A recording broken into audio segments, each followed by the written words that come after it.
my job is just to use my natural attributes. Come in there and be the thinker that I am.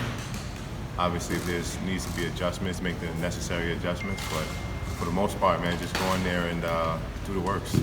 You know, he and his trainer talked about, pinpointed at your movement early, months ago, and said that, you know, that they'll need to plan for it and plan accordingly. How early into this fight will you be able to tell if he's done his homework on your movement and, you know, possibly make you adjust? I don't know. Only time will tell. That type of question I can't really answer until we actually get inside. But like I said before, if there needs to be a plan B or a plan C, I think we have all of that. We have the necessary tools to use. Obviously, my biggest advantage is my size and my reach and my range, my athleticism. So we're going to use that to the best of our ability. But if we need to go to a plan B, I think you know, we're more than equipped and more than ready to input anything we need to win. You know, Canelo, of course, is the face of boxing, and with that, he becomes a favorite of entering this fight. A lot of boxing heads feel that maybe it should be different, that you should enter this fight as a favorite. What's your thoughts on that? I just think it's mostly because of his popularity. Obviously, like you said, he's the face of boxing, so he's one of the face of boxing, and it's like naturally, you know, people who truly even don't really know the sport of boxing is going to favor Canelo because they love Canelo, and I understand it. So going into this fight, I already knew I was going to be the underdog. But I think that real boxing heads, you know, people who really truly follow the sport passionately and understand that styles make fights and understand that because you have a bigger name doesn't necessarily make you the winner prior to going into that fight and proving yourself. So that's really just my thing, you know, going in there and just prove the general public wrong. But that's ultimately just to do my job. So I want to be able to give these fans a good show. You know, throughout your preparation for this fight, Canelo, especially with his counterpunching, how much has that impressed you, you know, in preparing for this fight? His ability to counterpunch? It hasn't impressed me in the terms of where I need to change my whole game plan, but I've always followed Canelo for his career, and I've seen the improvements throughout his career, so that has impressed me. But as far as against me, I just look at it totally different because he's always been a lighter guy. He's always been able to do damage on guys that was his height or smaller than him, excluding his last opponent. But my thing is, you can't really gauge his past opponents the same way you can gauge me because we're all different boxers, we're all different fighters, and we present something totally different. Like I said, I've always said, I present something that Canelo would never face inside that ring coming for. You know, just a month ago you said that you can't leave this in the judges' hands. That hasn't changed, right? I mean, you're looking at this like you have to win definitively, and that's the only way, right? Absolutely, and that doesn't necessarily mean, even though I feel like I can get the knockout, that doesn't necessarily mean my game plan is to go in there and try to knock him out. I mean, I'm going to try to win and win decisively so that there's no controversy, so that there's no, well, it could have went this way or it could have been a draw. I don't want to leave it to where there's any doubt that I was victorious. No, boxing heads aside, you mentioned proving the public wrong. Yeah. And how much of that would be just Daniel Jacobs bullying Canelo on May 4th? Well, I don't necessarily think Canelo can bully me. I mean, I think that it's going to be really hard for him, being the smaller guy, to kind of dictate that. I'm a rough guy when it comes to being inside that ring with me. You might see, you know, me from the outside, it might look different, but when you're actually in there, I'm a physically big guy with speed and power. So it's more so about the game plan I choose to use to be victorious. And with my last fight with Sergey Derevyanchenko, I could have pushed Sergey back, but it just would have been a battle of guys trying to push each other back. So I wanted to use a different plan to try to get the victory, because obviously me having experience with that guy, I knew the type of fight that he was going to bring. And I knew that to make it an easier fight for me, It's not really to try to go in there and impose my size and try to back him down. And I just wanted to make sure that we show a different side too. And he was able to see a lot of slipping, a lot of countering, different things that you probably haven't seen from me in a long time. You know, De La Hoya said that a test for Canelo is going to be when he hits you and you're still standing right in front of his face. What about the flip side? When you hit him with everything you got and he's right there, have you thought about that? I haven't thought about really any of that. I mean, all I really see and envision is just my hand being raised at the end of the day. So I envision knockouts, I envision decisions, all of the positive things, but as far as controversy or as far as negative, as far as him not being able to, or him being able to take my punches or him being able to push me back, I haven't really thought about any of that. I mean, we don't think negatively. You know, we only go inside that ring and think positive. We're ready for anything that comes our way, but ultimately, we're just on a positive way towards victory. You know, your trainer has mentioned this being your Hall of Fame fight. You win this, and it's stacked, and you're there. What else would this mean to you to get your hand raised? Like you said, you've envisioned it and walked through. Well, I think to me, it would truly show that, because this, I won't say it's a bitter taste in my mouth as far as the Golovkin fight, but, you know, to me, it would let the fans know that, you know, if you thought I won, if you don't, then that would clear it all. I am the best middleweight in the world, because I've always campaigned and said I'm the best middleweight. But I've always also been vocal about them taking the fight from me. So with a victory over Canelo, I think not only does it kind of erase or, you know, put a new idea in fans' mind that, you know, well, maybe this kid is the best, you know. He's proven himself against a guy who actually beat Triple G. So, and then I can give Triple G the rematch and then finally prove to the world that I'm better than he is. You know, throughout this media tour, you've kind of relished in being the underdog role. Has that felt good? I remember in the New York City stop, you really, you know, you loved it. You loved every second of being the quote-unquote underdog. Does that feel like a welcome role for you? You know what it is? It's just, I just love energy. And regardless to if the fans are rooting for Canelo, I kind of just, or if they're booing me, you know, I take it and I use it as fuel. So, yeah, I mean, I've definitely embraced the under. Thank you, Scooter. Yeah. Hey, Scooter, come here. You want to? Everybody, this is Scooter. He's gonna make sure that he gets some camera time. You're the best. So love you. I don't need this right now, Scooter. I don't need that right now. Little? Yeah, no, I'm good. But well, I'm sorry. No, you're saying What the energy of the underdog role you really appreciated from the fans. Yeah, so no, the energy that the fans bring, whether it's rooting for me or rooting for Canelo or even booing me, I take it and I use it as fuel. Because I just like for people to be chanting. I like for people to be roaring. I like for the house to be just, you know, through the roof. That fuels me. So whether or not the energy is for me, I'm going to use it as my fuel. You know, last thing is, you mentioned that, you know, beating Canelo on May 4th will kind of wipe away the Triple G controversial win, right? So if that happens and you have your hand raised, would you still like to get Triple G back? Oh, 100%. But it's just absurd that you can't look back.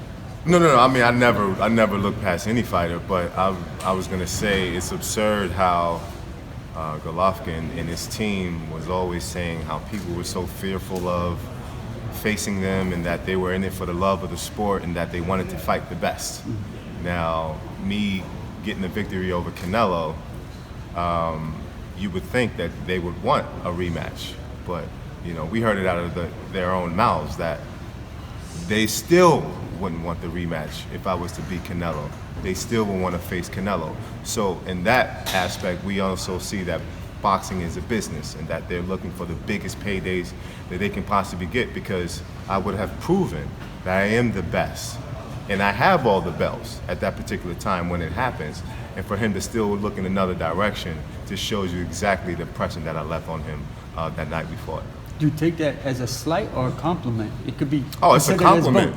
Oh, for sure. It's a compliment. Because I've always known in the back of my mind that Triple G know he lost that fight. I could see it in his eyes when they gave him the decision. And he hasn't really been vocal ever about giving me the rematch. You know, it's always just been small talk or wiping it under the rug.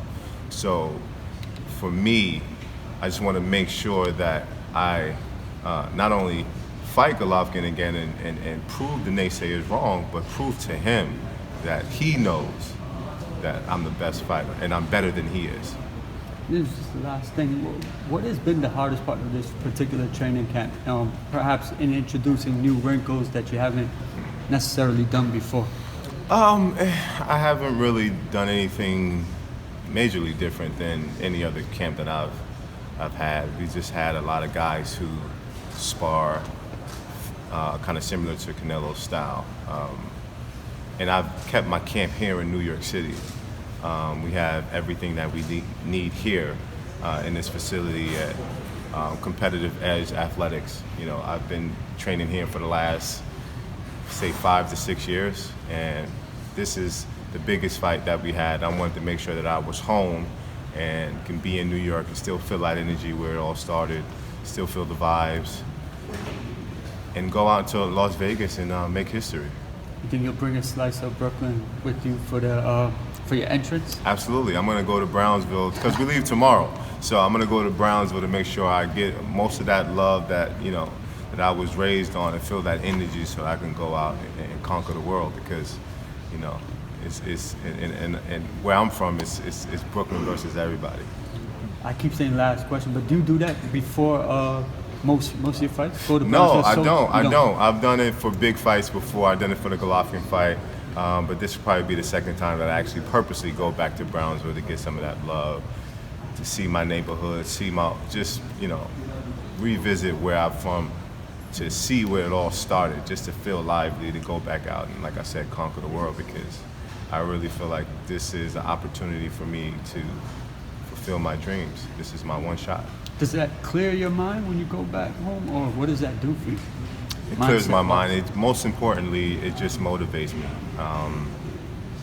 Like I said, history in Brownsville, just Brooklyn alone, it's really hard to describe it, but if you're not from there, you would never understand. So for me, just to go back and get most of that love and to get that energy, get that vibe, to go back out to Vegas, I mean, it's going to be priceless. And you'll do that today? Tomorrow. Yeah. Thanks a lot. Yeah, no worries.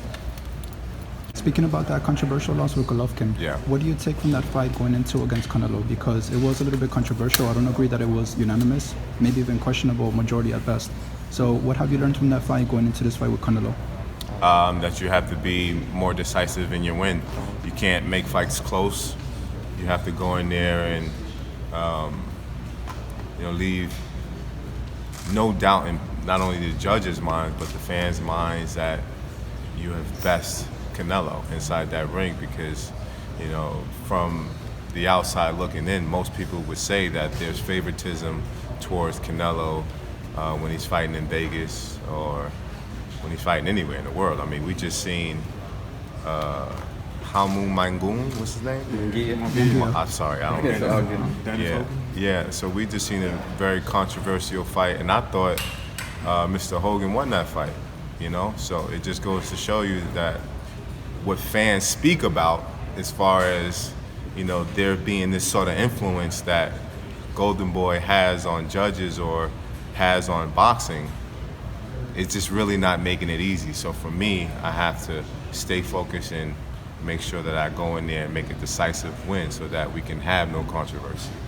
Now, of course, Canelo brings a lot of fundamentals into the ring. He has very good counter-punching, a lot of speed, a lot of power, utilizes very good movement. So how are you, is there anything that you're doing different in this training camp to prepare for that kind of fight or that kind of style in the ring? The only thing I would say I would do differently is switch up my sparring partners and be a little bit more on my feet. So I've been coming forward a lot of my past fights. I've been more of the aggressor, power puncher.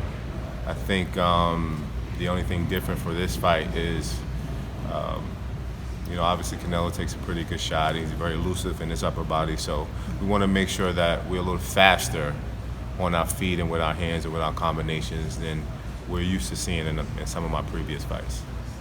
Hey Danny, on a recent call, Canelo said he felt that you won the fight against Triple G. Yeah. He has a lot of respect for you. He also said that you're the most unique opponent he ever fought. So what's your respect level for him? Like, do you feel that he's as good like Vice says he is?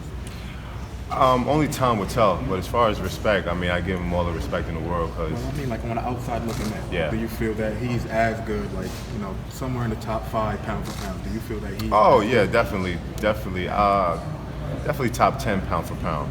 I would say I would rate Canelo because there are some controversial fights that he had that I felt like he lost, and I thought he lost both fights with Golovkin.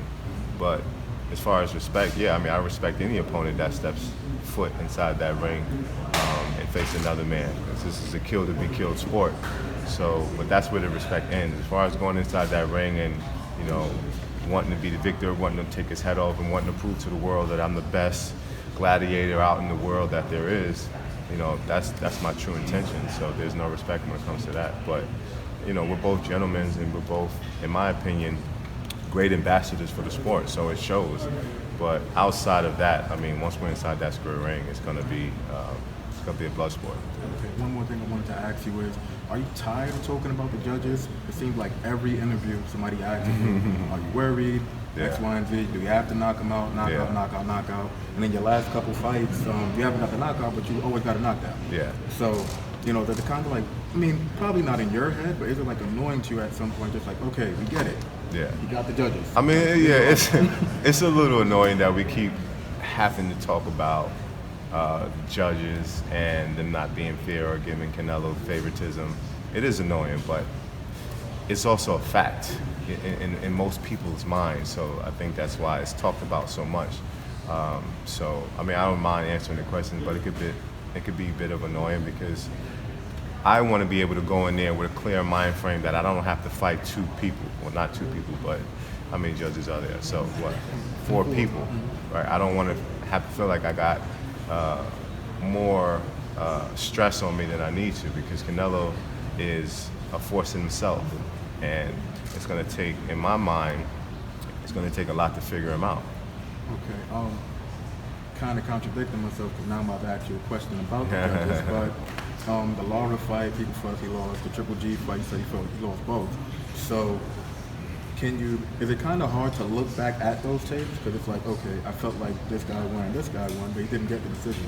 So is it kind of hard to have somebody to choose, okay, I'm going to watch this fight, other than Mayweather, which was so long ago? Right. Is it kind of hard? No, it's not really hard. I still study the Lawrence fights. I still study fights in both Triple G fights. I still study fights in which most people thought he lost because, for me, those are his bad habits, right? And those are what guys were able to exploit, some of his bad habits. Now, Canelo may have the best upper body movement and head movement, but his legs and his knees doesn't really hold up well, and he can't really cut the ring off.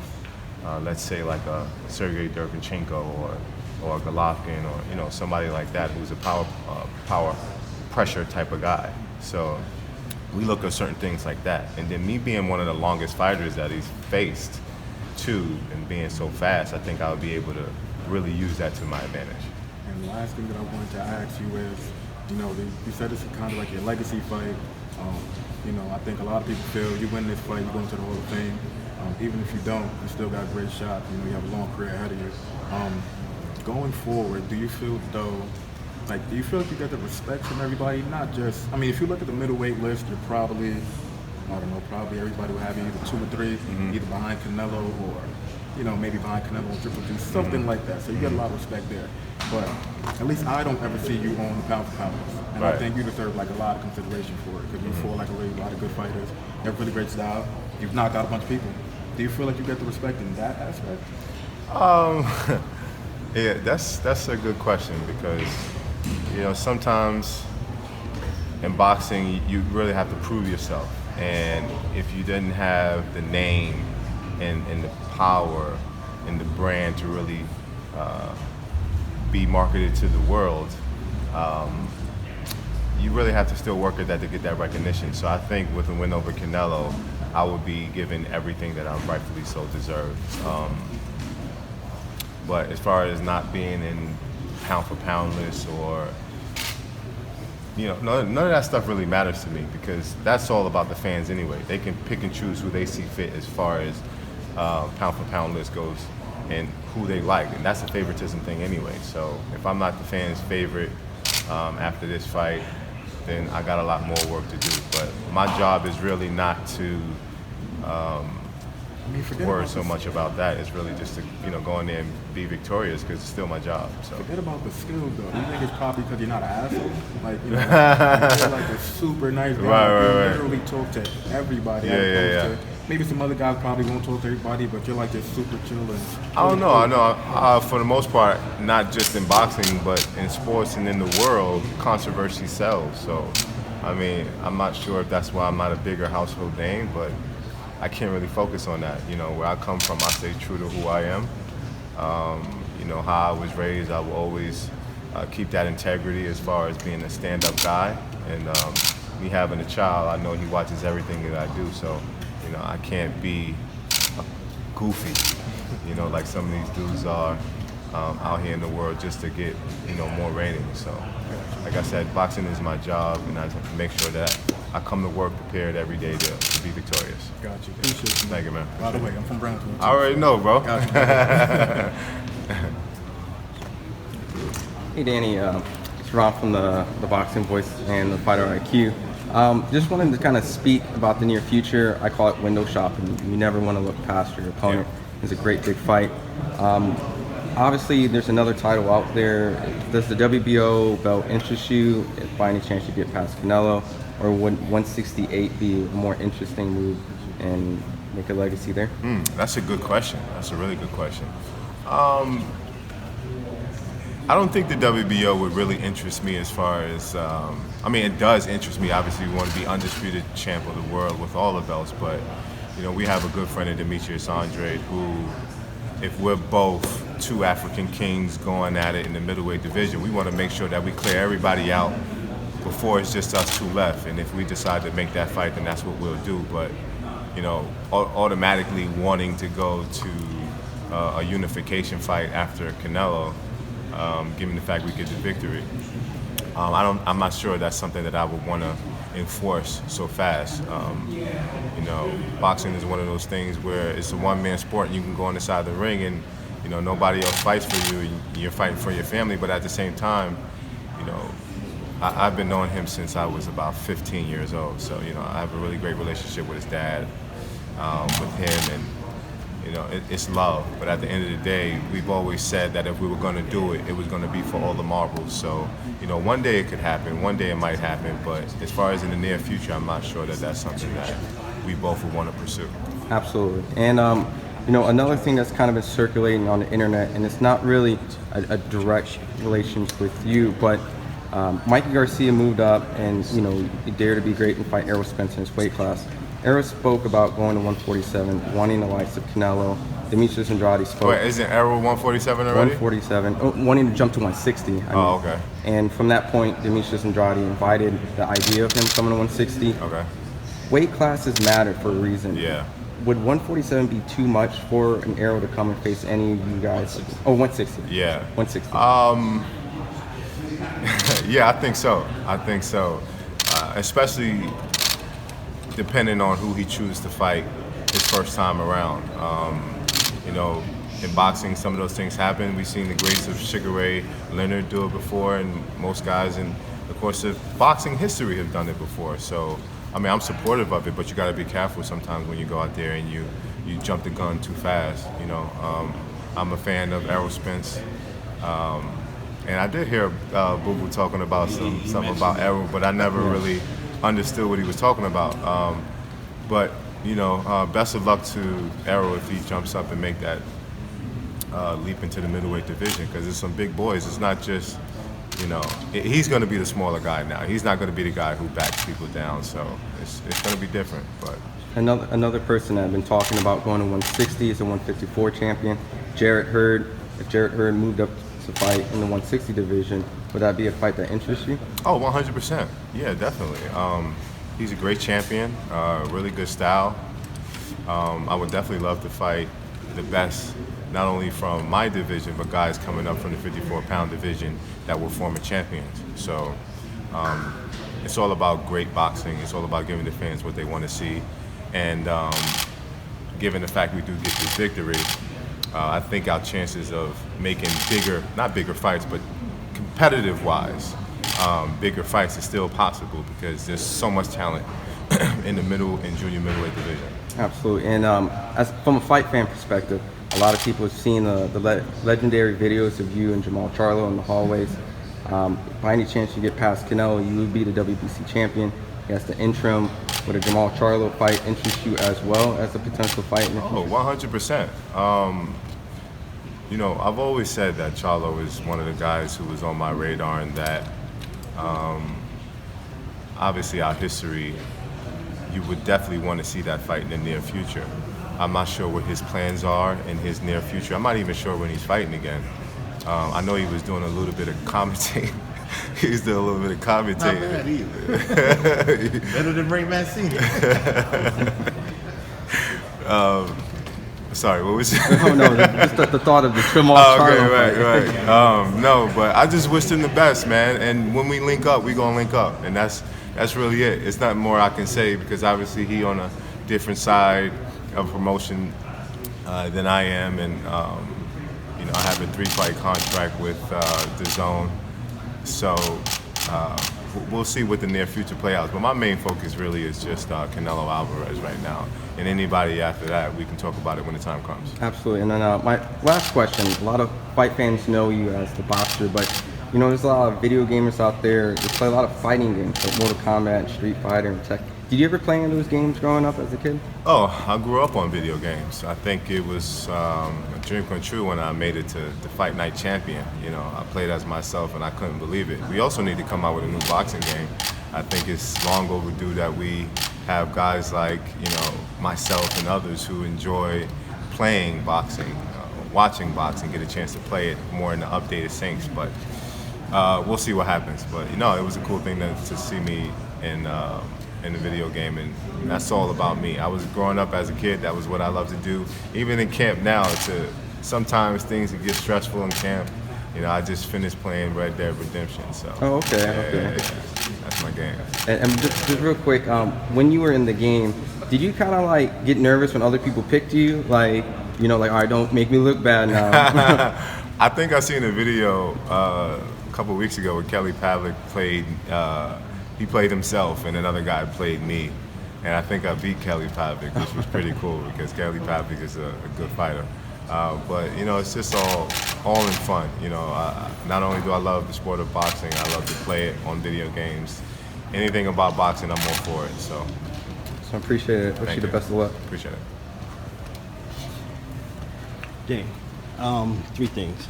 This is for the Zone Social. So these are more promotional things. I want to ask you to say 3 weeks out. Thanks.